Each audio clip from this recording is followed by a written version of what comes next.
पिथोरा से मेरे भाई तपोधन ने संदेश भेजा है, हमारी पुत्री रोहिणी के संग आपके पुत्र देवदत्त का विवाह कर दिया जाए। आपके हम पर थोपे हुए इसी सम्राट की शांति वार्ता के कारण हम जीता हुआ युद्ध हार गए महाराज। मेरे भाई ने रोहिणी का संबंध देवदत्त से करने से इनकार कर दिया। उन्होंने बात ही ऐसी की, मतभेद को मनभेद में बदल दिया। भेद तो आपने किया है, देवदत्त और सिद्धार्थ में।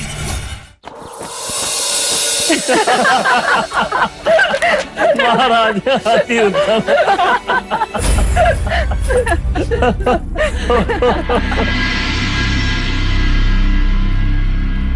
आज अचानक आसमान बदल गया है। पलक झपकते ही देखो कैसे बादल घेरा है।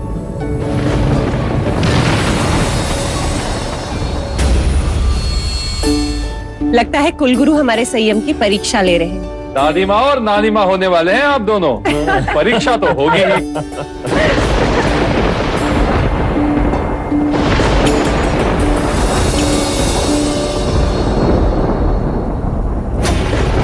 नहीं।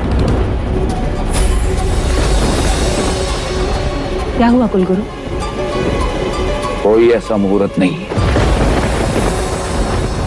कोई ऐसा योग नहीं है जो उचित हो।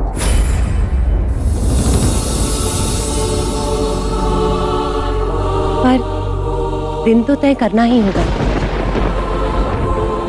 विवाह टल सकता है किंतु गोद भराई की तिथि तो नहीं टल सकती। पूर्णिमा का दिन कैसा रहेगा? मैं ये नहीं कहूंगा कि यह मुहूर्त उचित है, किंतु आपके आग्रह के कारण केवल इतना कह सकता हूं कि पूर्णिमा का दिन अच्छा माना जाता है। होता है ना, पूर्णिमा के दिन यशोधरा की गोद भराई हो। बधाई हो महाराज। बधाई हो दादी माँ। बधाई हो महाराज। बधाई हो। बधाई हो मंगला दीदी। छोटे राजा, मैं आपका कुछ समय चाहूंगा, क्या आप मेरे साथ आ सकते हैं? अवश्य कुलगुरु। वस्त्र आभूषण ये सब दोनों को बताना भी तो है। हाँ। चलो ये शुभ समाचार सिद्धार्थ और यशोधरा को देते हैं। अरे कुलगुरु अपनी दक्षिणा तो यहीं भूल गए। मैं दे आती।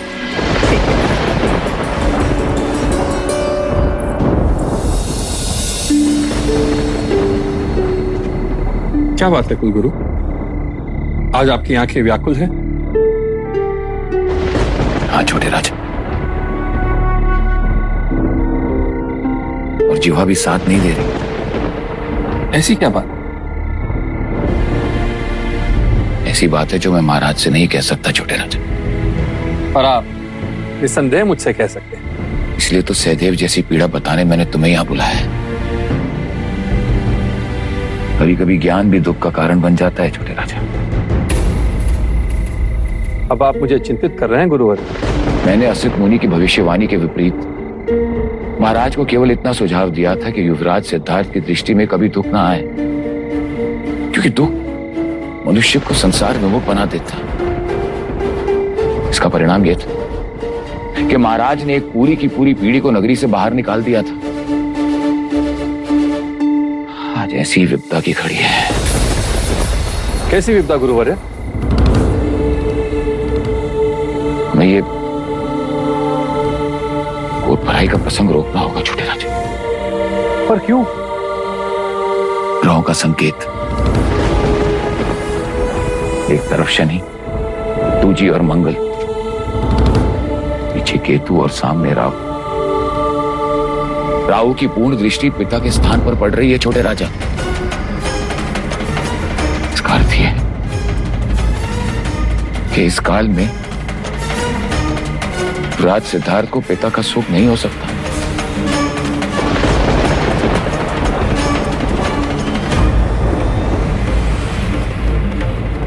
ये आप क्या कह रहे हैं गुरुवर?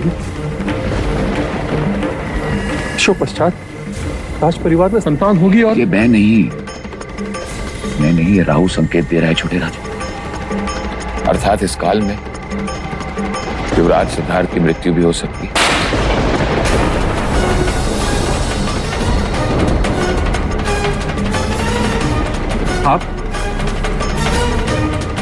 महादेवी,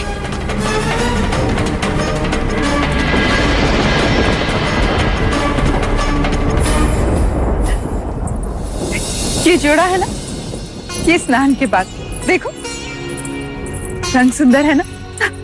हाँ, हाँ। और ये आभूषण मंदिर जाते समय देखो, और जब वो विधि में होगी ना तो फूलों का श्रृंगार होगा। हाँ, ये हीरों का मांग टीका और ये वस्त्र, ये संध्या के समय संगीत में कपिलवस्तु की प्रजा अपनी राजकुमारी बहू को देखती रह जाएगी। प्रजा कुछ नहीं देखेगी।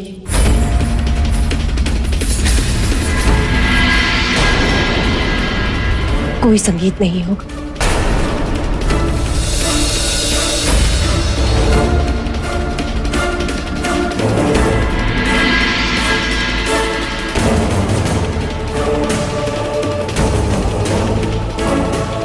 क्यों प्रजापति?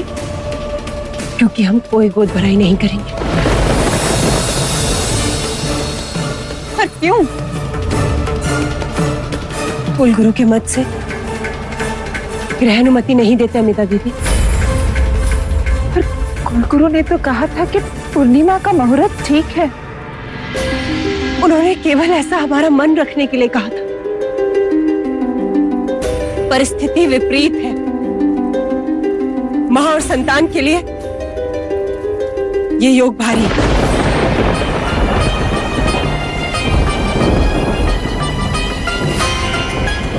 सिद्धार्थ के बारे में कुछ न कहना हमें। क्या हम ग्रहों को अनदेखा नहीं कर सकते महादेव? महाराज, आप में उतनी क्षमता है कि आप असित मुनि की भविष्यवाणी से लड़ सके, मुझ में नहीं। भाई महाराज, आप हमेशा कुलगुरु के बताए मार्ग पर चले हो, और कुलगुरु आज स्वयं कह रहे हैं कि ग्रहों की चाल ठीक नहीं। कदाचित हमें भी संभल कर चलना चाहिए, अन्यथा क्या अनुज?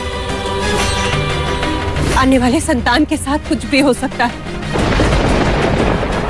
मृत्यु भी।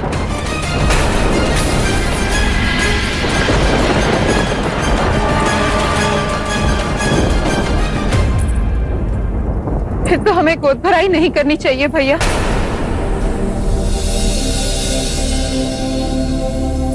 अमिता दीदी, आप ठीक कह रहे हैं। हमें अपने आने वाले पौत्र के बारे में सोचना चाहिए। हमें गोद भराई नहीं, ग्रह शांति की विधि करनी चाहिए। ग्रह शांति? विशेष रूप से राहु की, उसकी दृष्टि हानिकारक है। तो उसके लिए हमें क्या उपाय करना होगा? हमें कुछ नहीं करना होगा महाराज, यशोधरा को करना होगा। उसे काले वस्त्र त्यागने होंगे, उसे काला अन्न त्यागना होगा। जब तक वो प्रसूता नहीं होती तब तक उसे रोज सूर्योदय से पहले स्नान कर खुले पांव तालाब के किनारे जाकर राहु जाप करना होगा। ओम राहवे नमः, ओम राहवे नमः, ओम राहवे नमः।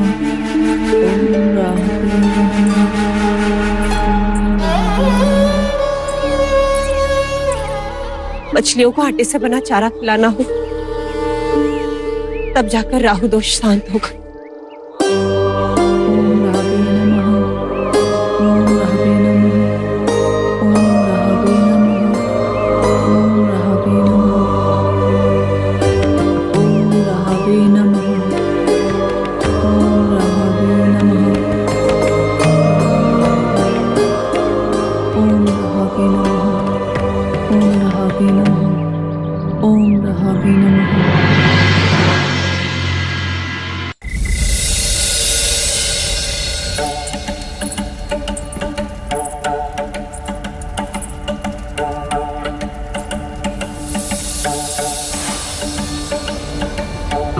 चाहे आप कुछ भी कह लो अमिता दीदी, पर मुझे यशोधरा को लेकर बड़ी चिंता हो रही है। बेचारी आज कितनी पीड़ा में थी।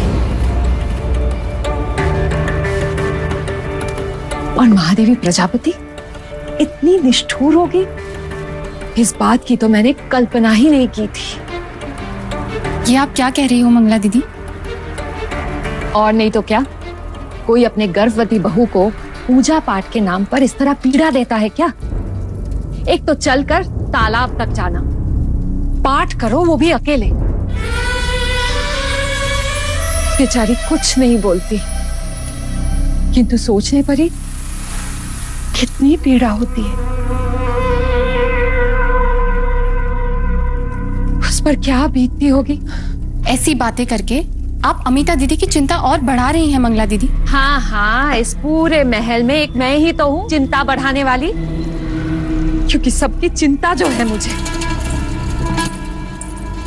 अरे आप सब यही हो?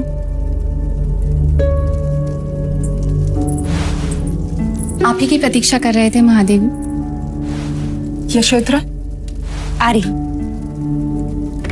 प्रजा, तुम्हें नहीं लगता कि आजकल गोपा कुछ अधिक ही श्रम कर रही है?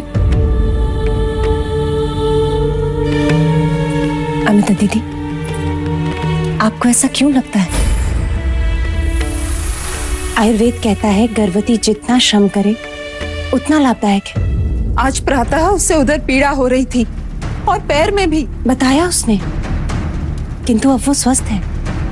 महादेवी, ये पूजा कई दिनों से चल रही है। यदि यशोधरा के स्थान पर हम में से कोई कर ले तो? नहीं विभावरी, जीवित रहने के लिए सांसें स्वयं लेनी होती हैं। अपने पुत्र की मंगल कामना के लिए उसे ये व्रत स्वयं पूर्ण करना होगा। प्रजा, लगता है तुम गोपा की माँ बनते बनते उसकी सास बन गई। अमिता दीदी, ये आप क्या कि... माँ,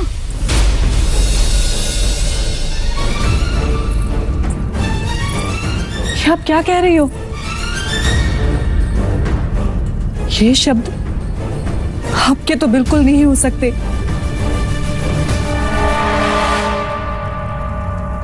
मेरे लिए इस माँ के कहे शब्द किसी भी श्लोक से कम नहीं। मैं आंखें बंद कर वही करूंगी जो मुझे मेरी माँ कहेंगी।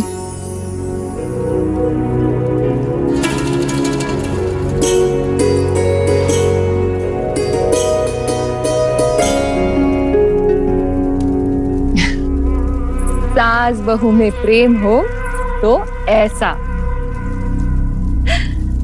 महादेवी, मैं आई।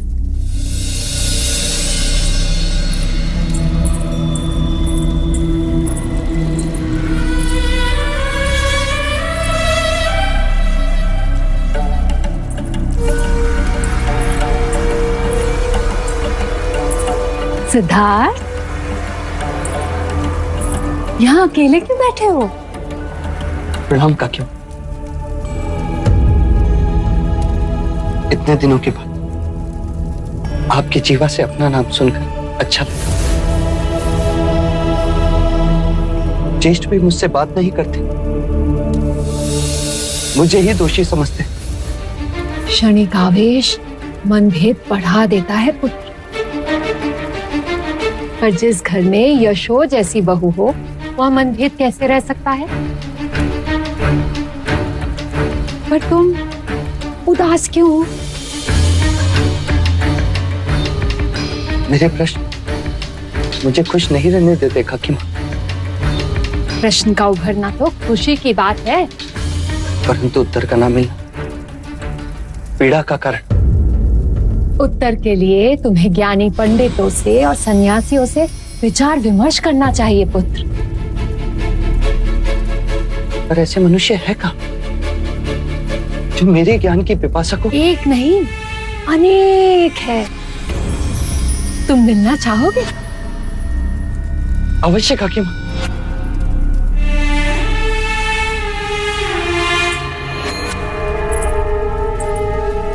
पर पुत्र, महाराज क्रोधित होंगे।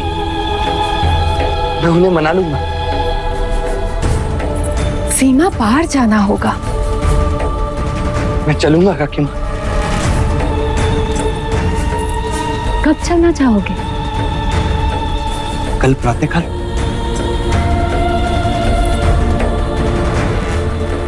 सिद्धार्थ, ये बात हम दोनों के बीच ही सीमित रहे। जी काकी।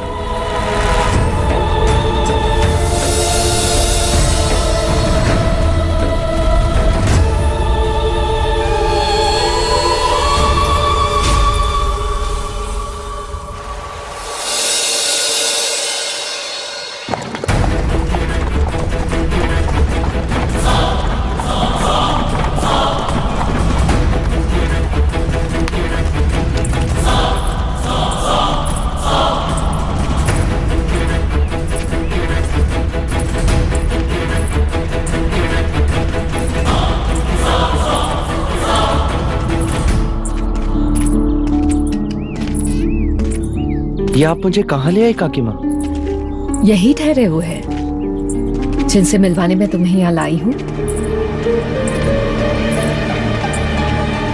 पर ये तो शूद्रों की बस्ती है तो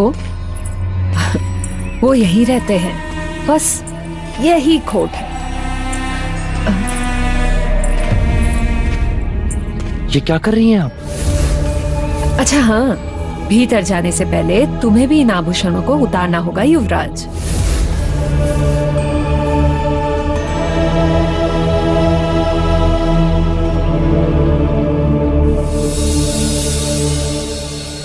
ये लो। ये किस लिए काकी माँ? ये उनकी रीत है।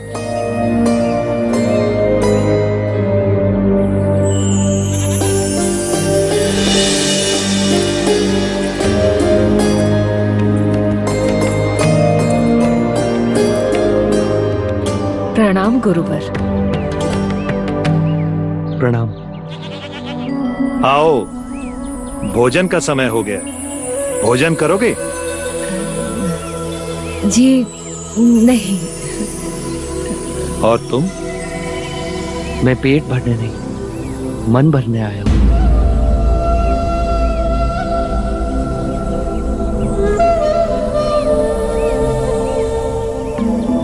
मन कैसे भरता है पुत्र? प्रश्नों के उत्तर से। हाँ हाँ, पूछो। आप ब्राह्मण होकर भी शूद्र के घर ठहरे। सन्यासी वर्ण से परे होता है, मैं ब्राह्मण नहीं। और पुत्र, जो अन्नदाता है वो अछूत कैसे हो सकते हैं?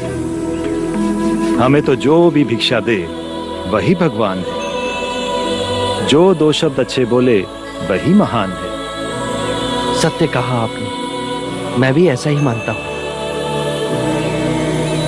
एक प्रश्न और गुरुवर है, यहां आने पर आपने हमारे अलंकार क्यों उतरवा लिए?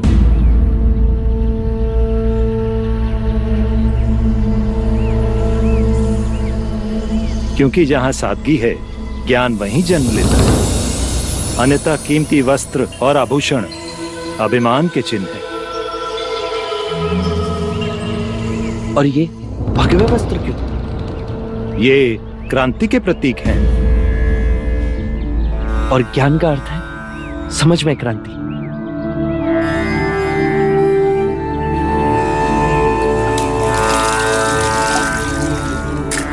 जब सब एक रंग होकर सोचते हैं तो सबकी ऊर्जा एक दिशा में गति करती है और समाज में एक समझ की लहर फैलती है। आओ आओ,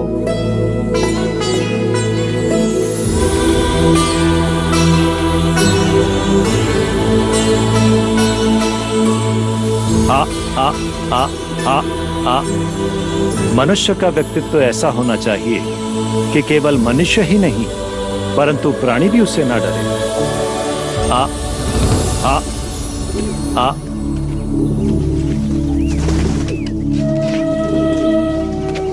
आ आ आ आ आ आ आ आ।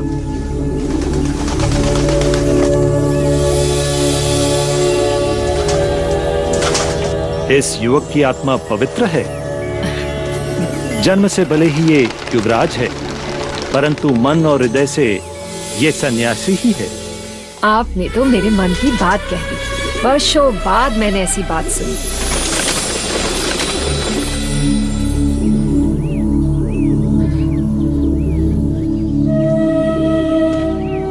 अवसर मिले तो चलना हमारे गुरु के पास। तुम और वो बहुत खुश होंगे। अवश्य, आप कहें तो अभी चल सकता हूँ। हाँ हाँ, क्यों नहीं। युवराज, महल लौटने का समय हो गया है। देवी यशोधरा आपकी प्रतीक्षा कर रही होंगी। अब आप प्रस्थान करें युवराज। कोई भी आपकी प्रतीक्षा करे ये उचित नहीं। अपना उत्तरदायित्व पूरा करो, फिर चलना हमारे गुरु के पास। गुरुवर्य, क्या नाम है आपके गुरुवर्य का? ऋषि भार्गव। अच्छा, फिर मिलेंगे। प्रणाम। कल्याण हो, कल्याण हो।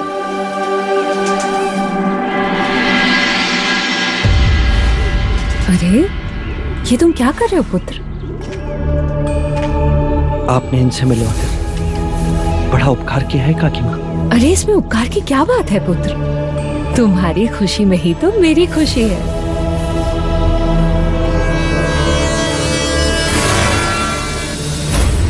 क्योंकि सन्यासी तुम बनोगे और खुश मैं होंगी।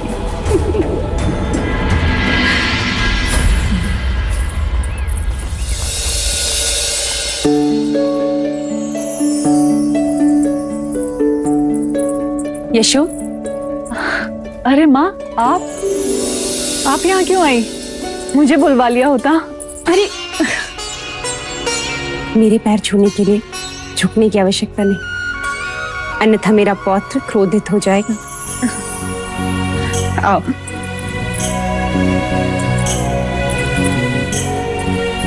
बैठो।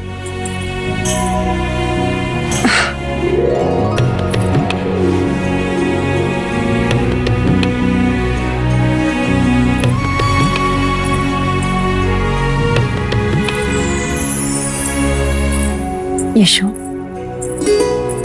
तुम्हें बहू के रूप में पाकर मैं धन्य हो गई। पूरे महल ने मुझसे प्रश्न किया कि गोद भराई की रीति क्यों नहीं की, किंतु तुमने एक बार भी नहीं पूछा, ना किसी बात का विरोध किया। क्यों? माँ, यदि बात बताने की होती तो आप हमसे छुपाती ही क्यों? मैं जानती हूँ कि आपकी हर सांस हमारी मंगल कामना है। फिर प्रश्न कर आपको धर्म संकट में क्यों डालूं? तुम्हें पीड़ा हो रही होगी ना, कभी कभी क्रोध भी आता होगा। नहीं माँ, आपसे ही तो सीखा है अपनों के लिए कुछ करने में पीड़ा कैसी। और आप चिंतित ना हो, मैं और आपका पौत्र दोनों स्वस्थ हैं।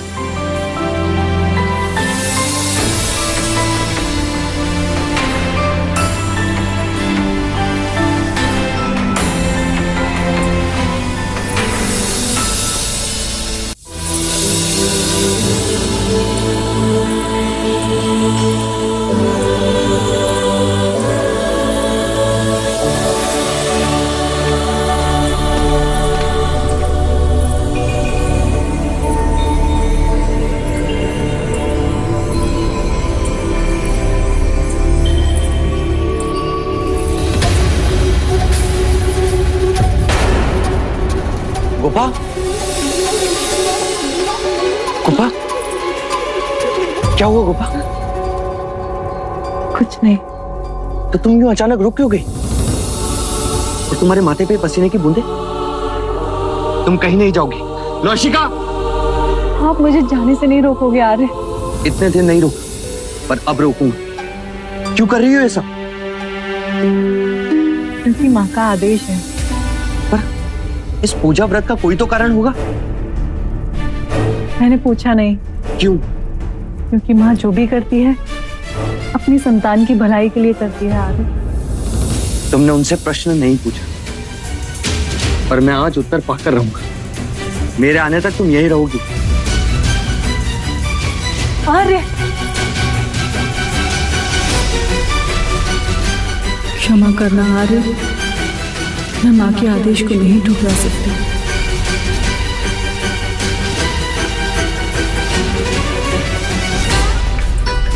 माँ, क्यों करवा रही हैं आप गोपा से ये सब व्रत जाप? क्या हुआ गोपा को? अब तक तो कुछ नहीं हुआ।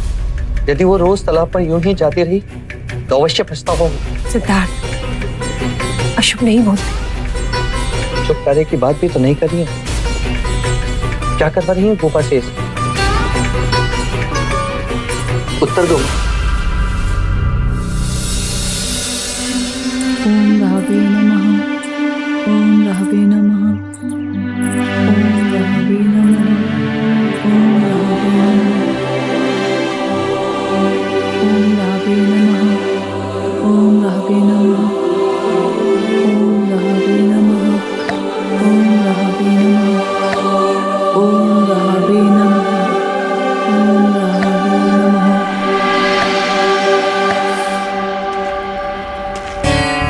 माँ, मेरे कई प्रश्न निरुत्तर हैं, पर मैं जानता हूं इस प्रश्न का उत्तर है आपके पास।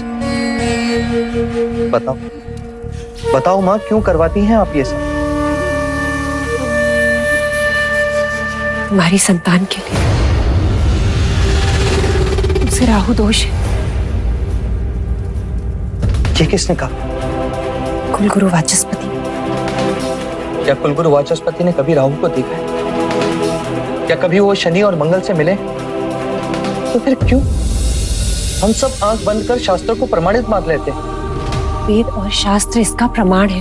जब समग्र सृष्टि हर पल बदलती तो ये शास्त्र क्यों नहीं बदलते? वो सनातन है, ईश्वर की वाणी। किसने सुनी? और यदि ईश्वर है तो क्या उसे गोपा की पीड़ा दिखाई नहीं देती?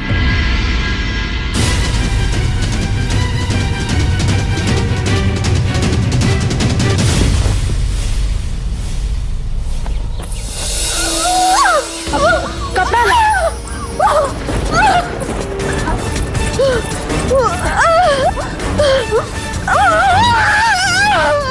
यशु,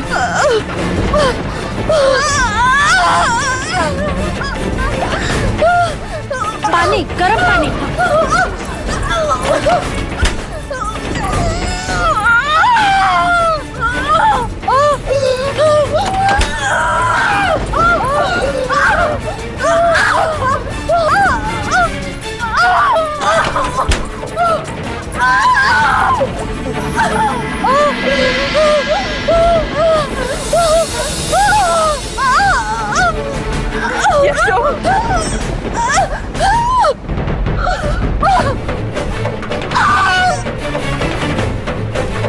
सुधा,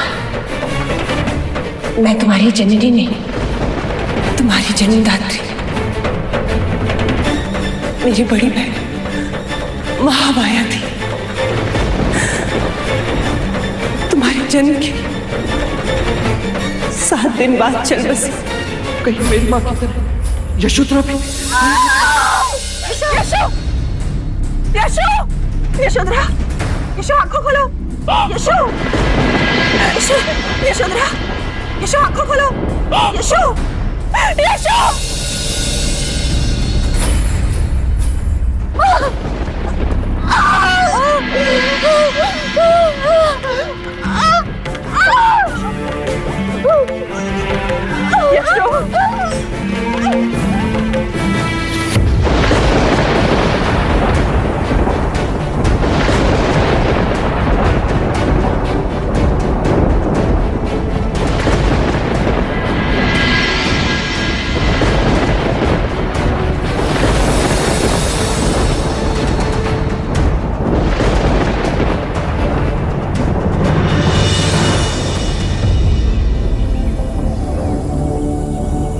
मुझे जन्म देते समय पीड़ा तो आपने भी सही होगी। क्या मनुष्य का जन्म इतना पीड़ादायक होता है?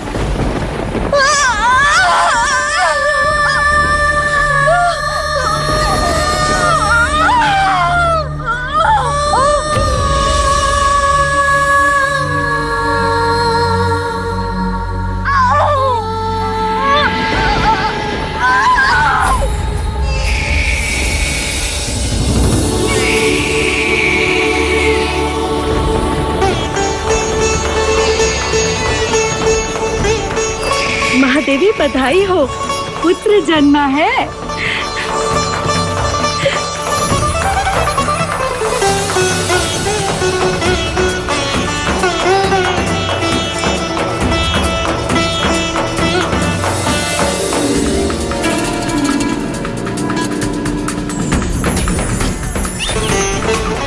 यशु, देखो कितना सुंदर है।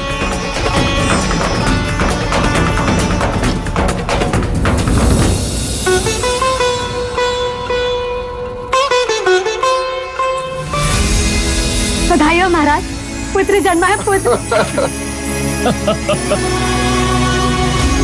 और ये हमारी ओर से। जाओ ये समाचार सिद्धार्थ को दे दो। जी महाराज। बधाई हो, बधाई हो।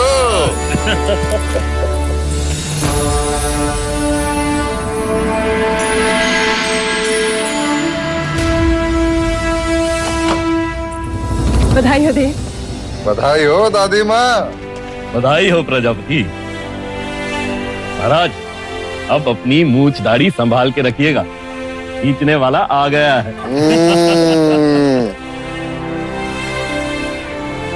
सिद्धार्थ कहाँ? युवराज, युवराज, युवराज, युवराज, युवराज, राजकुमारी यशोधरा ने पुत्र रत्न को जन्म दिया है।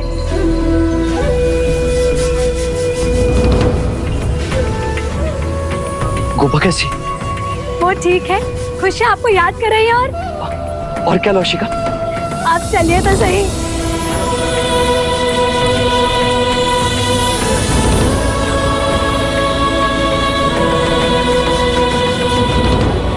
बधाई हो माँ।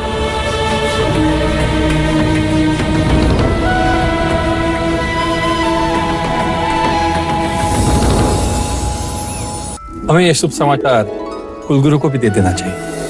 हाँ, मैं स्वयं जाकर उन्हें ये शुभ समाचार दूंगी और खूब सारी बधाइयाँ लूंगी।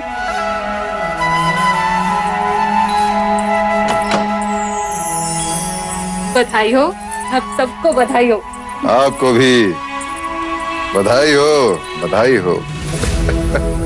अनुज, महोत्सव का प्रबंध करो, गगन ढोल बजवाओ, तेरे पौत्र जन्म की घोषणा सारे कपिल वस्तु में कर दो। जी भाई महाराज। बधाई हो कुलगुरु, पुत्र हुआ।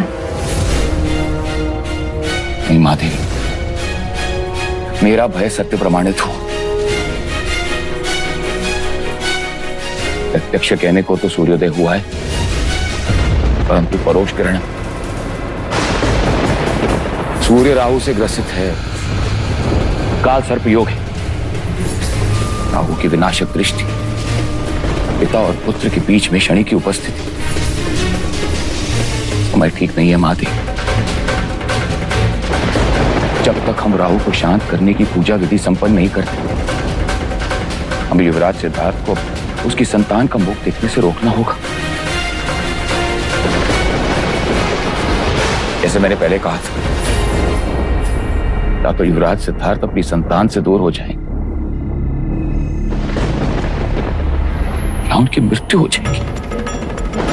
नहीं कुलगुरु, माधवी, ग्रहों की स्थिति हम बदल नहीं सकते, किंतु उनका प्रभाव कम करने का प्रयत्न अवश्य कर सकते हैं। आप जैसा कहेंगे मैं वैसा करूं। कल तक जो पूजा यशोधरा अपनी संतान के लिए कर रही थी, वही पूजा आपको करनी होगी। मुझे आज्ञा दीजिए माधवी, मुझे ये पूजा इसी क्षण आरंभ करनी होगी। इससे पिता और पुत्र तो वही सुरक्षित रहे।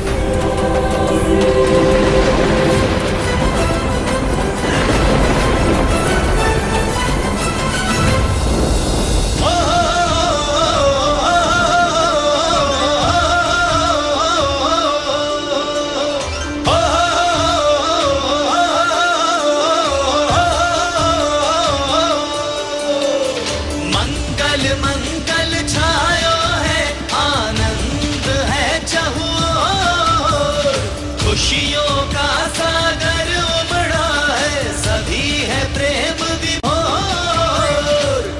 खुशियों का सागर उमड़ा है, सभी है प्रेम विभोर।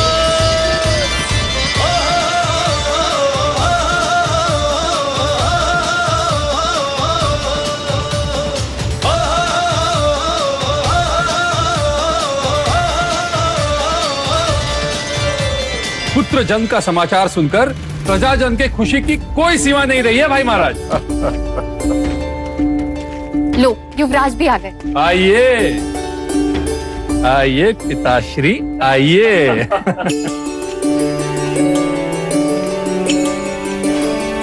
बधाई हो युवराज, बधाई हो।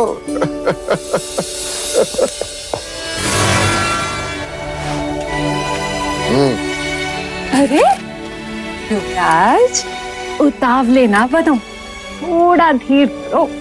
मैं कब देखूंगा उसे मंगला काकी? पूरे 40 दिनों के पश्चात। 40 दिन पश्चात? मैं तो 4 क्षण भी नहीं रुक सकता। परंतु यही प्रथा है। मैं ऐसी कोई प्रथा नहीं मानता। शास्त्र कहते हैं। मैंने नहीं सुना। पढ़ा तो होगा। मान लो भूल गया। अरे ये भी कोई बात हुई? माँ, गोपा, माँ। महादेवी ये शुभ समाचार कुलगुरु को सुनाने गई हैं। जब तक हम राहु को शांत करने की पूजा विधि संपन्न नहीं करते, हमें युवराज सिद्धार्थ को उसकी संतान का मुख देखने से रोकना होगा। मैंने कहा ना, मुझे अभी गोपा से मिलना, और मुझे कोई नहीं रोकेगा। अरे जाने दो मंगला, मैं उसकी मनोदशा पूर्णतः अनुभव कर सकता हूँ। आप कहते हैं तो ठीक है महाराज, मैं कौन होती हूँ रोकने वाली?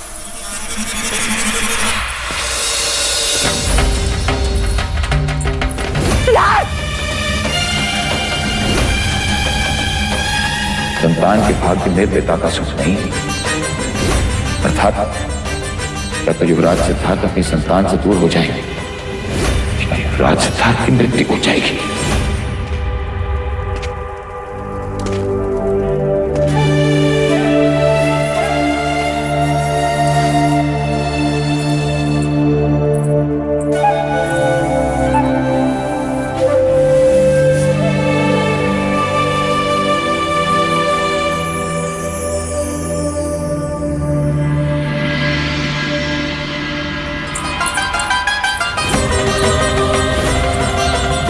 कर दिया महाराज, सिद्धार्थ को भीतर क्यों जाने दिया? 40 दिन की परंपरा तो निभानी ही थी ना। तो बाबरी, तुम तो औरत हो ना, तुमने क्यों नहीं रोका? राशिका, राशिका, तुमसे कहा था मैंने। मंगला दीदी, आपने भी नहीं रोका, कुछ अनर्थ होगा तो। महादेवी, महादेवी, आप अकारण चिंता करें। स्मरण की, मैंने भी सिद्धार्थ की तरह हट किया था। मैं तो कपिल वस्तु से लुम्बिनी वन तक गया था। मैंने भी हट करके शास्त्रों का विरोध करके माया का चेहरा देखा था। फिर क्या हुआ था महाराज? माया दीदी हमारे बीच नहीं रहे।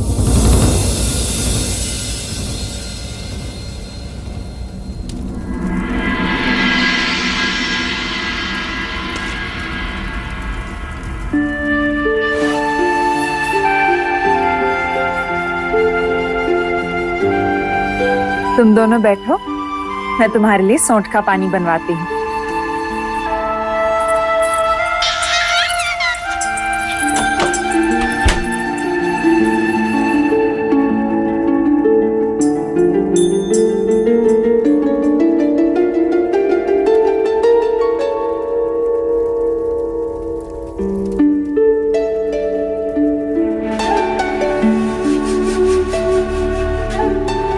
तुमने जितनी पीड़ा सही को, उतनी पीड़ा तो मैं देख भी नहीं सकता।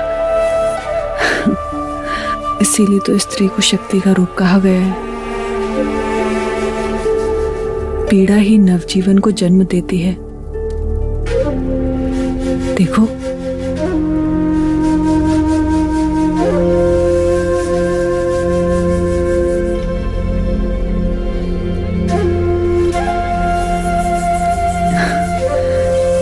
क्या देख रहे हो? इसकी आंखें बांध लेती हैं।